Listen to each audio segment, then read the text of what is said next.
અંકલેશ્વરમાં યોજાનારી ભગવાન જગન્નાથજીની રથયાત્રા દરમિયાન કાયદો અને વ્યવસ્થાની સ્થિતિ જળવાઈ રહે તે માટે પોલીસ તંત્ર સંપૂર્ણપણે સતર્ક બન્યું છે, જેના ભાગરૂપે રથયાત્રાના સમગ્ર નિર્ધારિત રૂટ પર પોલીસ દ્વારા ભવ્ય ફ્લેગ માર્ચ યોજવામાં આવી। ડીવાયએસપી ડોક્ટર કુશલ ઓઝા અને એ ડિવિઝનના પીઆઈ પીજી ચાવડા સહિતના ઉચ્ચ અધિકારીઓ અને મોટી સંખ્યામાં પોલીસ કાફલા સાથે યોજાયેલી આ ફ્લેગ માર્ચ દરમિયાન સંવેદનશીલ વિસ્તારોનું ખાસ નિરીક્ષણ કરવામાં આવ્યું, જેથી શ્રદ્ધાળુઓ કોઈ પણ ભય વગર સુરક્ષિત રીતે પર્વની ઉજવણી કરી શકે અને કોઈ અનિચ્છનીય બનાવ ન બને।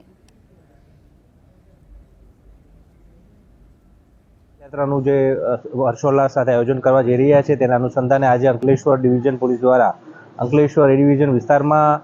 ફ્લેગ માર્ચ એરિયા ડોમિનેશન નો એક કરવામાં આવ્યું હતું, જેમાં તમામ ડિવિઝનના અધિકારીઓ તથા વધુ ગાડીઓ તથા માણસો એમાં ભાગ લીધો હતો અને જે રથયાત્રાનો જે માર્ગ જે છે તેના ઉપર ફ્લેગ માર્ચ